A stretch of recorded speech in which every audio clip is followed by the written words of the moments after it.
Everyone, welcome to Vedant classes. So आज हम discuss करने जा रहे हैं क्लास 5th का chapter number 5th। So let's begin with me. It's seeds and seeds. So Gopal was waiting for his Mausi's family to visit them. They will be coming the next day for their holidays. तो गोपाल जो है वो क्या कर रहा था, वो wait कर रहा था अपनी मौसी की फैमिली का, जो कि नेक्स्ट डे उनके यहाँ आने वाले थे। He was thinking about all the fun and nice food that he would have with his cousins. और वो बहुत ज़्यादा एक्साइटेड था कि जब उसकी मौसी या मौसी की फैमिली जो है वो उसके घर आएगी तो वो सब बहुत ज़्यादा खेलेंगे कूदेंगे। दैट मीन्स वो बहुत ज़्यादा फन करेंगे। आफ्टर दैट अच्छा अच्छा खाना मिलेगा उनको। और क्यों मिलेगा? क्योंकि उनके कज़न्स भी आ रहे हैं। सो वो अपने कज़न्स के साथ खूब मस्ती करेगा और अच्छा अच्छा खाना भी खाएगा। Just then his mother called out, Gopal, before you sleep, remember to soak 2 small bowls or a katori of a chana. तो इससे पहले कि गोपाल सोता तो उसकी मॉम ने उसको आवाज़ दी कि बेटा सोने से पहले तुम्हें 2 छोटे कटोरी चने जो है वो भिगोने हैं। दैट मीन्स सोक। सोक का मतलब भिगोना। 2 स्मॉल बाउल्स, तो आपको 2 कटोरी चना जो है वो आपको भिगोना है। She was going to his बुआ's house and would return only in the morning. और जो गोपाल की मदर थी उसको कहाँ जाना था?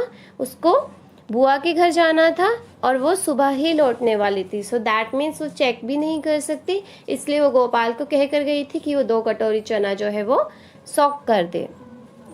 Now he was soaking the chana. Gopal thought, how will 2 small bowls of be enough for 8 persons?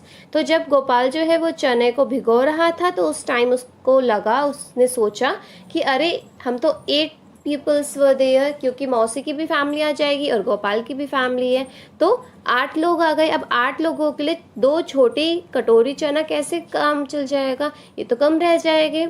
So he soaked another 2 bowls of a chana. तो उसने क्या किया, उसने 2 कटोरी चना और भिगो दिया। When his mother's returns the next morning, she saw that the chana was overflowing from the vessels.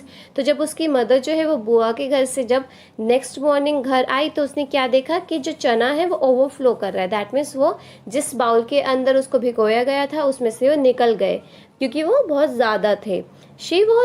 She saw that the chana were overflowing from the vessel. How much did you soak? Asked his mother. How did that happen? Wondered Gopal. तो गोपाल की mother ने क्या पूछा कि तुमने कितना चना भिगोया था? मैंने तो तुम्हें 2 कटोरी बोला था। तो फिर गोपाल ने सोचा कि अरे ऐसा कैसे हो गया, मैंने तो जब भिगोए थे तब तो ये कम थे, अब ये इतने सारे कैसे हो गए, मैंने तो ज़रा से भिगोए थे। तो अब जो गोपाल है वो बहुत ज़्यादा कंफ्यूजन में था कि मैंने तो कम चने भिगोए थे, ये इतने सारे चने हुए तो हुए कैसे। Now you soak too much, anyway it is good, now I will cook half of them. तो गोपाल की मदर ने क्या बोला कि तुमने बहुत ज़्यादा चने जो है वो भिगो दिए हैं। चलो कोई बात नहीं, अच्छी बात है। अब मैं क्या करती हूँ, मैं इनके हाफ जो है वो कुक कर लेती हूँ और हाफ को जो है वो स्प्राउट के लिए छोड़ देती हूँ। अब स्प्राउट क्या होते हैं? स्प्राउट होते हैं जैसे ये जो है ये एक रूट टाइप में निकल जाता है, थोड़ा थोड़ा आप देख सकते हो टेल की तरह जो है चनों के अंदर से निकल जाता है और ये बहुत ज़्यादा अच्छा होता है फॉर ए न्यूट्रिशियस वैल्यू के लिए। तो अगर आप इसको खाते हो, मतलब तो सुबह सुबह खाते हो या फिर आप भिगो कर चने खाते हो तो ये आपकी हेल्थ के लिए बहुत अच्छा होता है। And after that I can send these to your aunt, कि आधे जो स्प्राउट वाले चने हैं वो कहाँ भेज दूंगी, मैं तुम्हारी आंट के पास भेज दूंगी। The doctor has told her to eat sprout, mother said, कि तुम्हारी आंटी को डॉक्टर ने क्या बताया है कि उन्हें रोज़ स्प्राउट खाने चाहिए। तो अच्छी बात है कि चने बहुत ज़्यादा हो गए तो आधों को मैं बना लूँगी, सब्जी बना लूँगी और आधों को मैं स्प्राउट के लिए छोड़ दूँगी। She tied half of the soaked chana in a wet cloth and hung them up to a sprout. अब चना से स्प्राउट कैसे बनता है, इसकी मदर ने क्या किया, एक गीला कपड़ा लिया और उसके अंदर ये जो भिगोए हुए चने थे उनको बांधा और ऊपर लटका दिया, सो दैट उसमें से इस तरीके से तेल निकलना स्टार्ट हो जाए। So that means sprout is there. Now discuss what things are soaked before cooking in your house. तो आपके घर में क्या क्या चीज़ों को भिगोया जाता है कुकिंग करने से पहले एंड क्यों। So here are the few items which we soak before cooking. अब कुकिंग से पहले हम क्या क्या चीज़ें भिगोते हैं? या तो हम सोयाबीन भिगोते हैं, पल्सेस भिगोते हैं, सोयाबीन इज़ देयर, पल्सेस है, चना है, राजमा है, तो ये हम एक रात पहले भिगो देते हैं। And these are soaked because it softens and make it easier for grinding। और ये क्यों भिगोया जाता है? ताकि ये सॉफ्ट हो जाए और फिर ईजिली ये अच्छे से मतलब सब्जी बन सके, या फिर we can said it as कि ये ग्राइंडिंग हो सके। Now the second question is what things do you eat after sprouting, how are they sprouted and how much time does it take.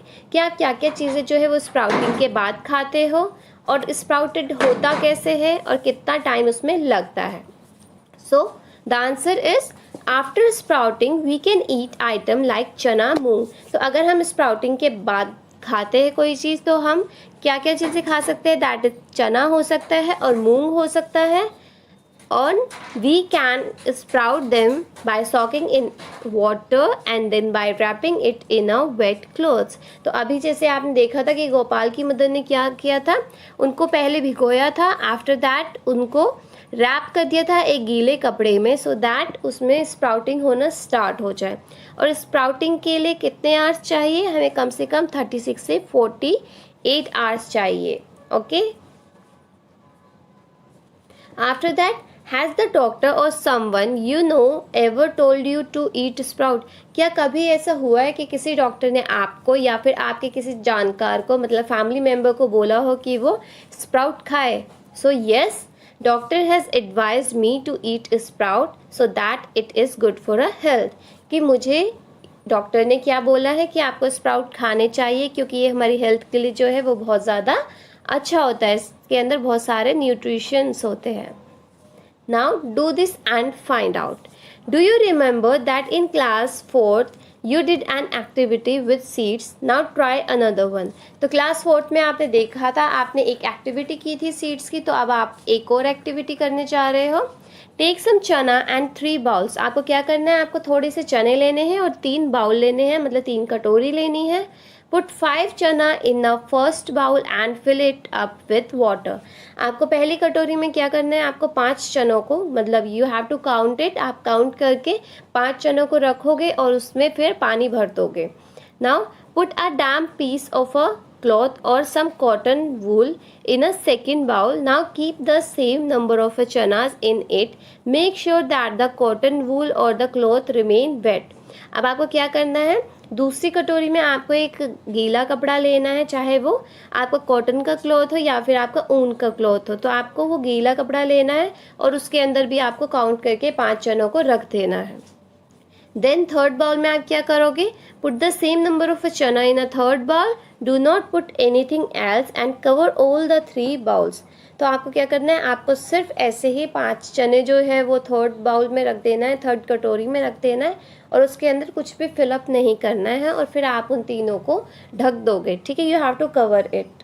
Now what you can do is, अब उसके अंदर क्या observation आया? पहले वाले में जो आपने भिगोया था, सेकेंड वाले में जो आपने एक गीले कपड़े के अंदर वो चने रखे, एंड थर्ड वाला जो आपने ऐसे ही कच्चे चने कटोरी में रखे हैं। तो अब आपका टास्क क्या है कि आप मुझे ये बताओगे कि इन तीनों कटोरियों में क्या क्या चीज़ें हुई है। आपको ये अपने घर पे करके देखना है, एंड आफ्टर दैट आप ये कमेंट सेक्शन में इसका आंसर छोड़ोगे। सो अगर आपको समझ में आया है, so it is an your activity and you have to perform it. Now what you can do is see observe after 2 days and note the changes in the bowl। तो अब आपको क्या करना है? उसके बाद फिर आपको तीनों बाउल के अंदर क्या क्या चेंजेस हुए हैं आपको वो देखना है। सो आई होप आपने कमेंट सेक्शन में जो है वो आंसर्स लिखे होंगे कि उन 3 बाउल्स के अंदर क्या हुआ है। Now we will discuss it. Are the seeds getting air? कि क्या तीनों के तीनों जो बाउल थे उनको एयर मिल रहा था? तो अगर हम देखते हैं, सो नो, पहले बाउल को एयर नहीं मिल रहा था, सेकेंड और थर्ड को मिल रहा था। So are the seeds getting water? क्या तीनों जो बाउल्स थे उनको वाटर मिल रहा था? सो पहले 2 को मिल रहा था क्योंकि अब वाटर कैसे मिल रहा था, अब एक को तो हमने वाटर में ही सॉक किया था और जो सेकंड वाला है उसे हमने गीले कपड़े में सॉक किया था, तो वो उस कपड़े से जो है वो वार्म ले लेगा, मतलब पानी जो है वो उस कपड़े से ले लेगा, जो आपका वेट क्लॉथ से वहाँ से वो पानी ले लेगा सेकंड बाउल का, वाइल जो थर्ड वाला है वो पानी नहीं ले पाएगा क्योंकि उसके अंदर हमने पानी डाला ही नहीं। After that what changes did you see, अब तीनों बाउल्स के अंदर क्या चेंजेस आपने देखे हैं, लेट्स फाइंड आउट। जो पहला बाउल था उसमें चना हैज स्वेल्ड, चना जो है वो फूल कर मोटे हो गए थे पहले बाउल के अंदर, जिसमें आपने उन्हें पूरी रात जो है वो पानी में भिगोया था। सेकंड में चनाज हैव स्प्राउटेड, अब जो आपने जो गीले कपड़े में वो चने भिगोए थे, मतलब चने जो है वो रैप किए थे और उन्हें कवर कर दिया था, उनमें क्या हो गया, उनमें स्प्राउटिंग हो गई, मतलब उसमें टेल निकलना स्टार्ट हो गया। आफ्टर दैट जो थर्ड वाला बाउल था उसके अंदर तो कुछ नहीं था, खाली बाउल था, उसके अंदर 5 चने थे, तो एज सच वहाँ रहे, उसमें कोई भी चेंज नहीं आया है। हैव द सीड्स स्प्राउटेड, कि क्या अब जो स्प्राउटेड की बात हो रही है, स्प्राउटेड का मतलब क्या था, जब उनमें से टेल निकलना स्टार्ट हो जाता है। सो क्या आपके फर्स्ट बाउल और थर्ड बाउल में स्प्राउटिंग हुई? सो नो, स्प्राउटिंग नहीं हुई, बल्कि हमारे सेकंड बाउल में स्प्राउटिंग हुई, जहाँ पर वो उसके पास एक वेट क्लॉथ्स के अंदर वो बंद थे। सो यू कैन सी कि अगर हम चनों को भिगोते हैं पानी के अंदर तो क्या होता है, वो स्वेल अप हो जाते हैं, जो कि आपके छोले जब आप बनाते हो तब किया जाता है। सेकंड, अगर आप उसे किसी गीले कपड़े में, किसी डैम्प क्लॉथ्स में जो वेट क्लॉथ के अंदर कवर करते हो तो उसमें स्प्राउटिंग हो जाती है, और अगर आप चनों को ऐसा सच ही रख देते हो तो उसमें कोई भी चेंज नहीं आता, वो कच्चे और हार्ड ही रहते हैं। Now tell and write, in which bowl did the seeds sprout, what difference did you see between these bowls and the other bowls. तो आप ये पूछ रहे हैं कि आपने जब बाउल्स के अंदर चनों को भिगोया था तो एट दैट टाइम किसके अंदर स्प्राउटिंग हुई थी और क्या डिफरेंस आपको देखने को मिला।